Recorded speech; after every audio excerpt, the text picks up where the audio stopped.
Y'all already know, man. It's Cuz back with another banger. Like I say, we're gonna rock out all night. I'm lying. We only gonna rock out the 10.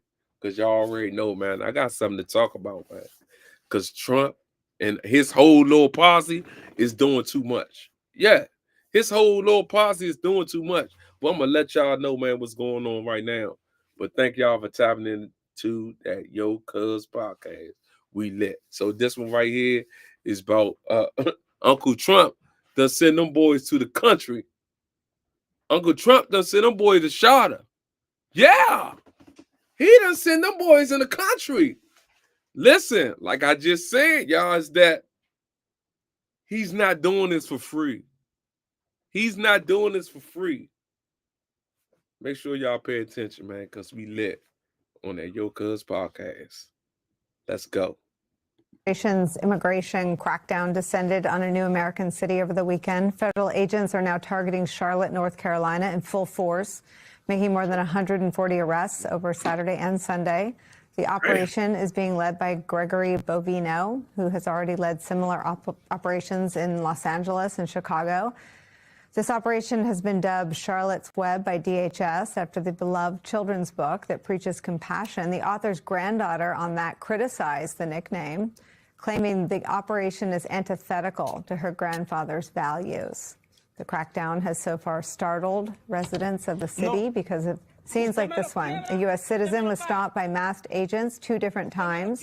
The second time, agents shattered the window of the man's truck. They forcibly removed him from his vehicle and threw him to the ground. DHS claims the man was interfering with their operations. MS Now had the chance to speak with the man, Willie Acetuna, earlier today. Here's what he said when asked whether the operation was making his community any safer. People, it's scary in that moment, you know, because the border patrol don't respect if you are citizens or no citizens. In this case, I try to give my information, but don't hear nothing about this, you know. And 2 times, in 6, 7, 10 minutes, I received 2 stops from border patrol. Damn. They on their ass. It's exactly target for Latinos on my face. Innovega is redefining what's possible for people with vision loss, restoring function. I'm going to bring it. So listen. Jose just said, yeah, Jose just said he was stopped in 7 minutes twice. They stopped him twice, y'all. You hear me? They in North Carolina and Charlotte right now, tearing a mud hole out there, John. ICE is down there tearing a mud hole down North Carolina right now, man. I bet y'all ain't know that shit. Listen, call your family down North Carolina and tell them boys, don't ride around dirty down North Carolina and Charlotte too. Tell them folks, listen to all my subscribers that's from North Carolina, Charlotte. Call your people right now. Tell your people, man, that they down there and they is not going to play no games. You better call and tell your people, don't ride around smoking, don't ride around dirty. Make sure everything legit because listen, man, they got a number, 16 or better. That's their number, man. They down Charlotte right now, in North Carolina right now, locking everything up, pulling everything over, man. But y'all saw it first on this Yo Cuz podcast. We lit. Let's go. And our senior political and national correspondent, Jacob Sobroff, he's on the ground in Charlotte, North Carolina. I mean, let me just start with what he said there. America in 2025, an American citizen can say my truck or my face got me targeted. Is this, I guess I know the answer already before the question comes out of my mouth. This is where we are?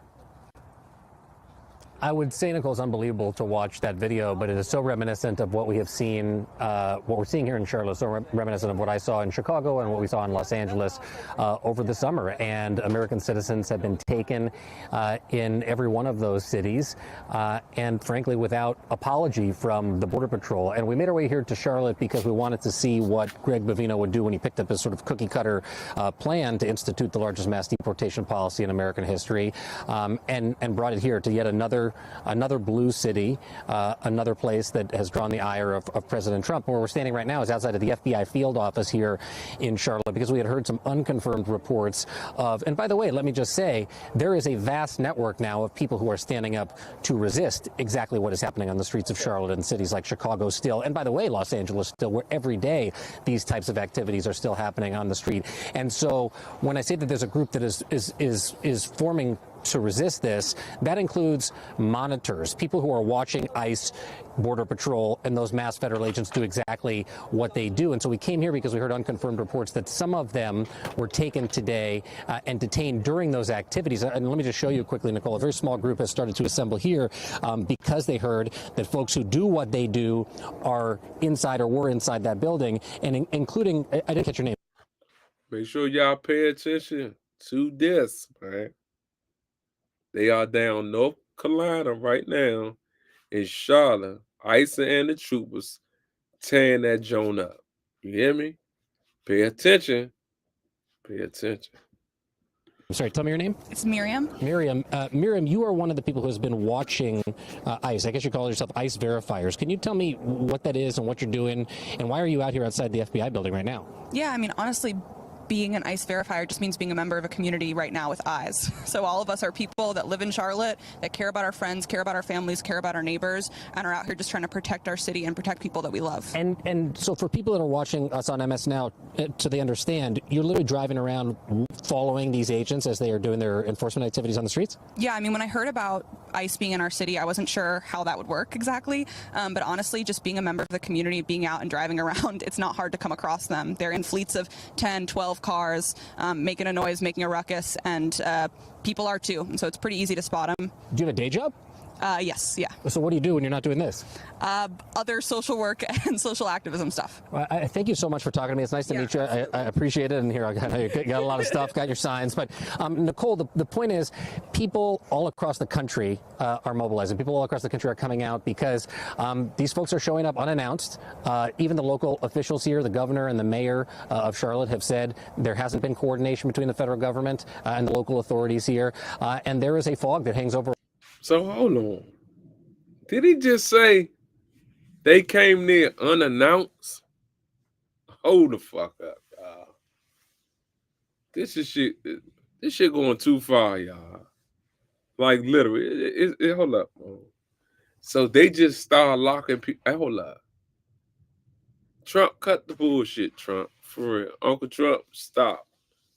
Stop. Please stop. I know you ain't just sending them boys down there without nobody knowing, Uncle Trump. Come on, man. Stop, man. God damn it. All of this where people are uncertain if folks that do exactly what these people do are even detained or have been released from this FBI building here tonight, Nicole. Jacob, what is the legal rationale? I remember you giving me the convoluted legal rationale for being in Chicago because of Lake Michigan. I mean, you're 170 miles from the nearest part of the coast. Border Patrol isn't even supposed to be there, are they? The 100-mile rule is what Governor J.B. Pritzker told me the Border Patrol used to justify their presence in Chicago, even though Lake Michigan is not a border with Canada, nor does Lake Michigan touch Canada whatsoever. So I did text Tricia McLaughlin today from the Department of Homeland Security, the Assistant Secretary for Public Affairs, and I asked her, under what authority is the Border Patrol operating in, running around, apprehending landscapers and people on their way to work, all these scenes that we've seen play out, breaking windows of American citizens, and she wrote airport as a response. And And so I said, is an airport a border?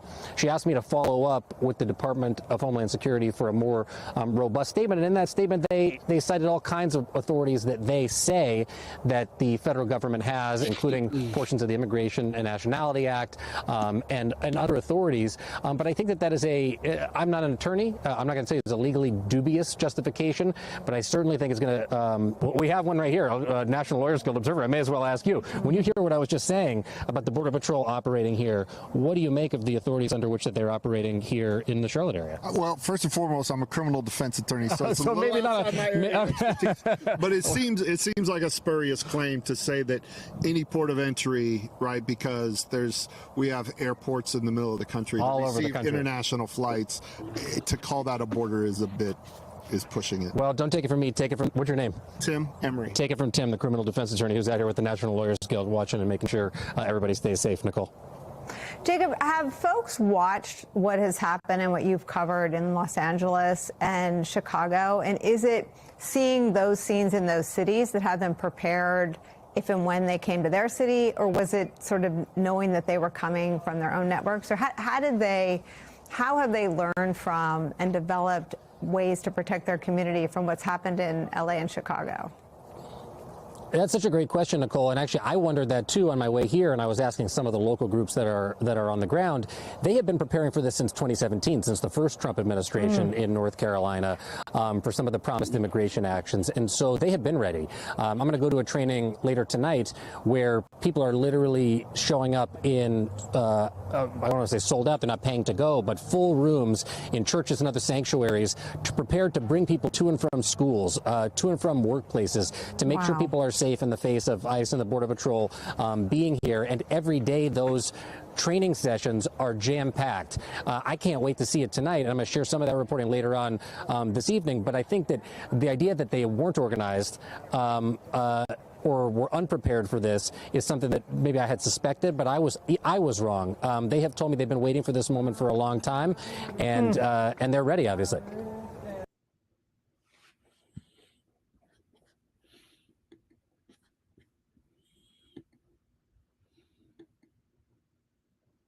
Listen, if you have any family in Charlotte, North Carolina, call them and tell them, number one, don't ride around dirty. Number two, make sure your car is straight or your motorcycle is straight. 3, don't play no games with them boys. Don't run them boys or nothing. Just follow the rules and regulations. You hear me? Don't get them boys no reason to snatch you, man. Number 4, they ain't not gonna play no games. If you act like you got a pistol or a gun on you, they gonna search the car. They like police. They don't need your right to search your car. Fuck no, they don't. Hell no. They don't care about none of that shit. This is what I'm saying, man.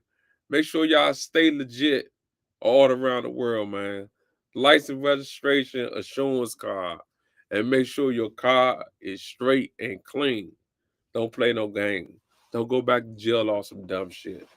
Don't do that. This is where all the fun at. Outside. I know. And I'm gone. Catch y'all on the next video.